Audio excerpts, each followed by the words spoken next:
I hate it when people ask me what I do. I absolutely hate it. I'm a podcaster.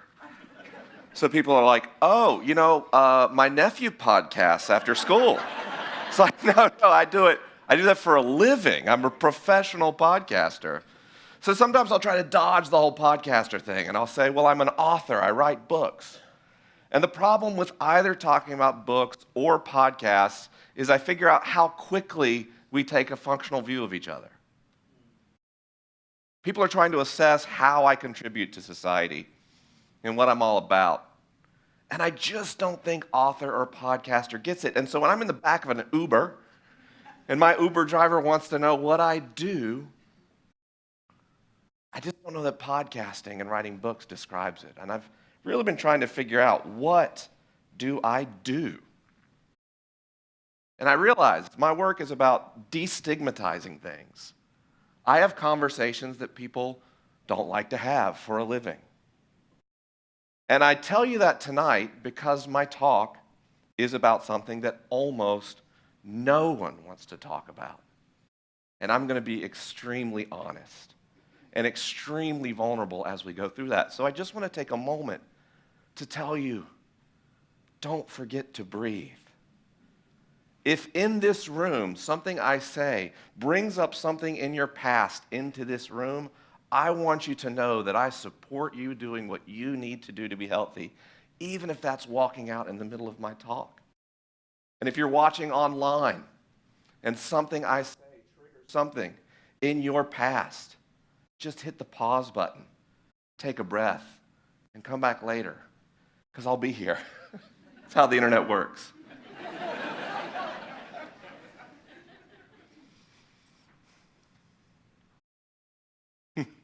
This is officially as scared as I've ever been on stage. The barrel of a shotgun tastes like pocket change and fireworks. Just the moment the metal hits your mouth, there's an overpowering metal sensation, just like sticking your tongue on a 9-volt battery. And it's quickly followed by a pungent smell of gunpowder and subtle notes of oil. Now, what you'll notice when you try to put a shotgun in your mouth is that the angles are difficult. Shotguns are really long. And so you have to bow your head almost like you're in prayer.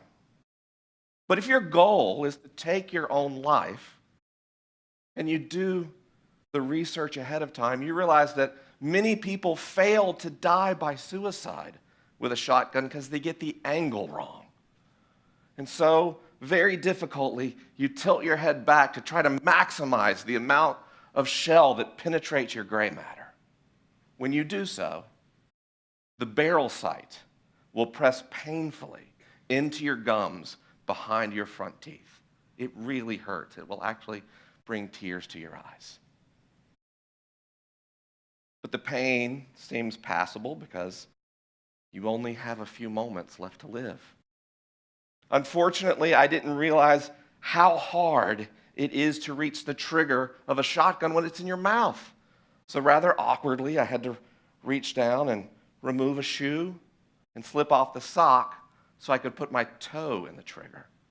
And then I felt a moment of such incredible remorse because I was sitting on my parents' bed and it was my father's gun. I imagined either mom or dad walking into their bedroom and finding me scattered everywhere. And it was almost enough to keep me from pulling the trigger. Almost. I don't know if a lot of people know what it feels like to pull a trigger aimed at yourself and be able to tell the story. Thank God I'm incompetent with firearms. I loaded it wrong. So all I got was this clunk that I felt even more than I heard. It reverberated through my skull. And I dropped the gun on the ground and collapsed on the floor in tears because I was such a failure, I couldn't even take my own life. And that was the first, but not the last time that I tried to die by suicide. We don't like to talk about suicide in any part of culture. I can't find any part of America, religious or unreligious, that's comfortable talking about suicide. And I think it's because it forces us all to confront the simple fact that everyone is going to die. And so when someone tells you that in some way they want to die, that they wish to die, even that they fantasize about dying, that brushes up against the most basic survival impulses that have been wired into your brain by billions of years of biological evolution. But I actually believe that in a strange way, suicide might be the great unifier. What do LGBTQ teens and white, rural, conservative men have in common these days? They both lead others in the rate at which they take their own lives.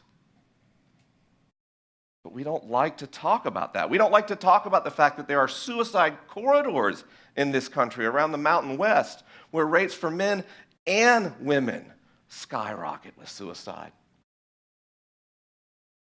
We don't like to talk about 1.4 million attempts per year. We don't like to talk about the feeling of helplessness and the feelings of loss we all have, especially because most suicides aren't accompanied by a note. How is it that so many people can take their own lives? How is it that First Nations and Indigenous Americans are starting to catch up with queer teenagers and Republican men? What's happening in our society? If you think about it, it's a truly remarkable feat. I like to think of the brain like a burrito. Because structurally they're very similar, at least the ones I have in Boyle Heights in Los Angeles, which are truly exceptional. If you take a starter, I prefer carnitas. That's the building blocks of a burrito, and then you put rice around that, and then you wrap it in a tortilla. That structure is not unlike your brain, only the carnitas is the basal ganglia, which is a real medical term that does in fact sound dirty, that describes where all the survival functions in your brain are. And then outside of that is your mammalian brain, also called the limbic system, that gives you feelings like love and fear and anger and joy.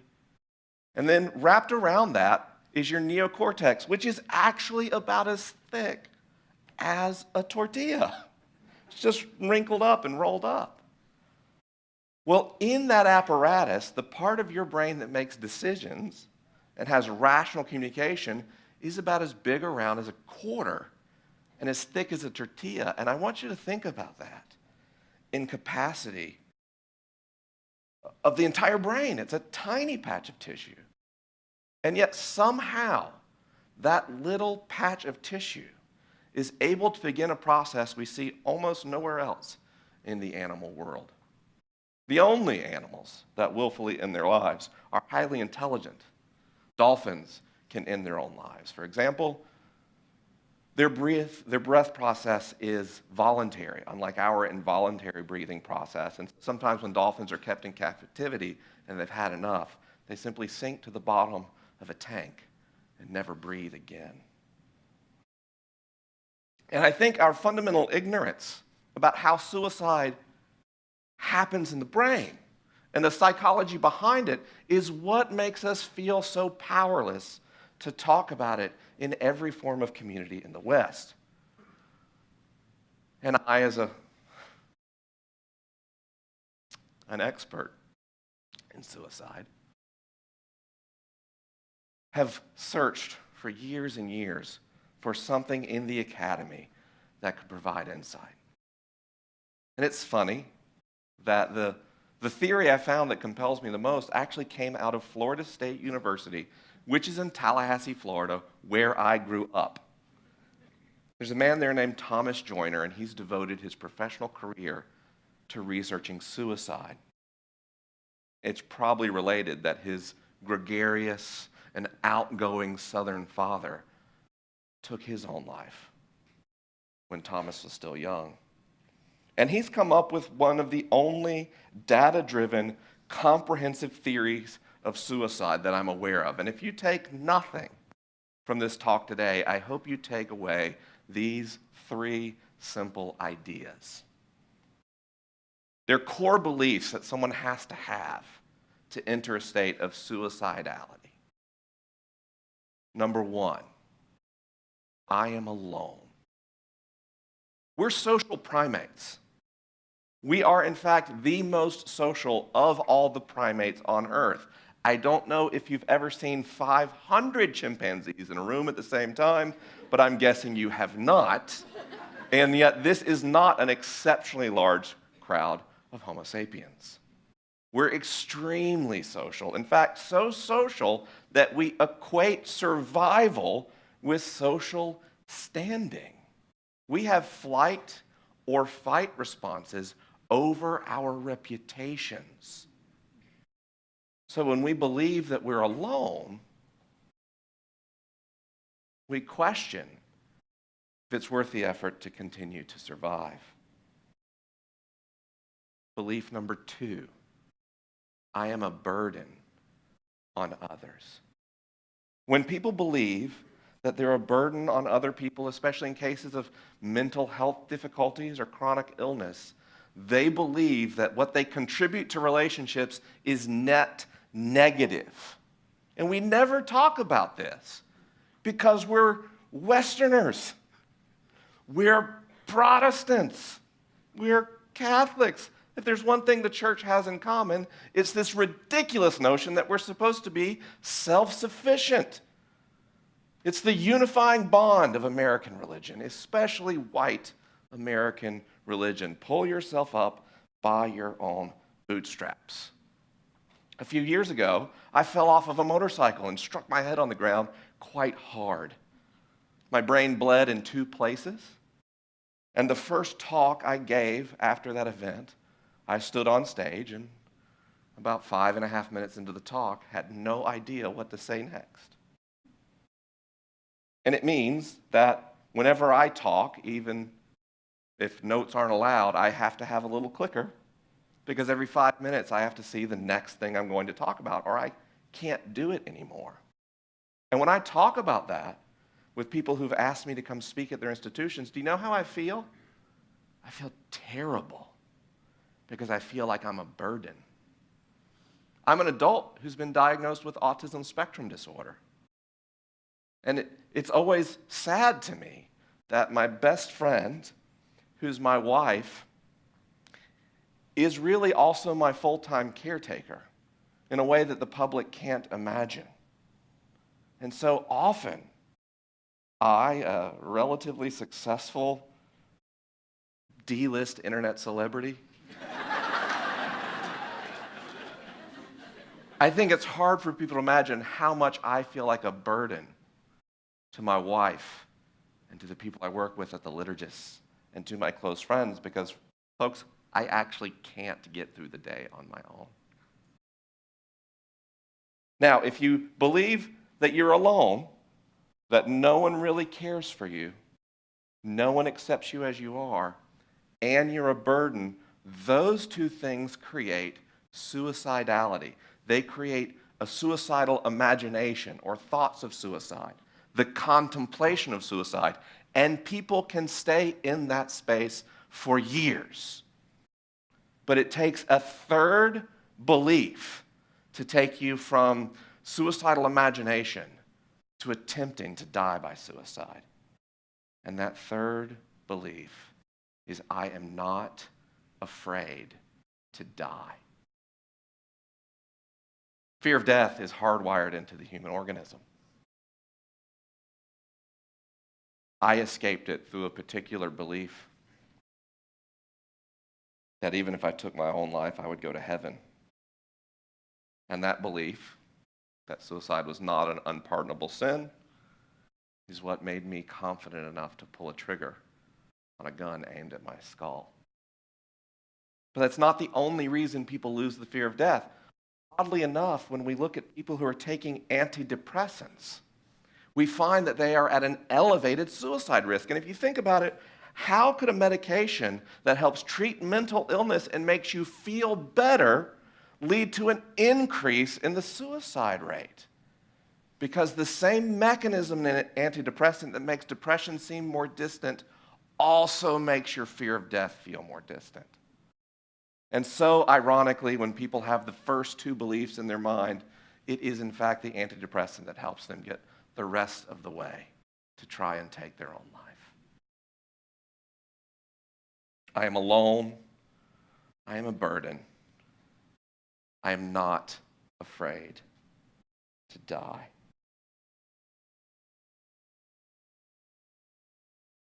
I can't help but notice that people of color just don't commit suicide at the same rate that white people do. And it's not close. It's really not close.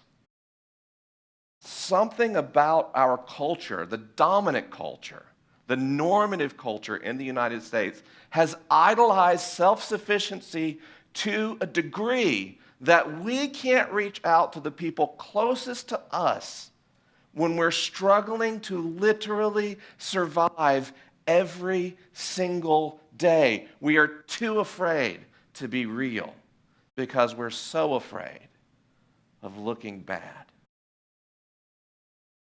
We also understand that today we have new forms of media. There are digital social media in our world that captivate our attention, but mental health experts are telling us that when social media is a substitute for face-to-face interaction, it has a negative effect on mental health, including suicidality. But when it's used as a supplement to face-to-face interaction, it helps create healing and helps people feel not alone. But I think the biggest thing is, it's the shame. No one wants to admit that they want to die. They're afraid of being judged. They're afraid of being rejected. Remember, these are people who already feel utterly alone. And I believe the church should be on the front lines of America's war with suicide. Why? Because the church is a place that's already structured to foster face-to-face human connection. The church is already a place where we should feel comfortable discussing our deepest fears, the kinds of things we see people wrestle with in the Bible, the kinds of big questions that people ask in beautiful rooms with stained glass windows. Here's my challenge to you. If you are a person who has never struggled with thoughts of suicide, I have homework for you. Accept the idea that you are going to die. Because I need you to be so warm and receptive when someone who struggles with suicidality tells you that they're not sure they can hold on.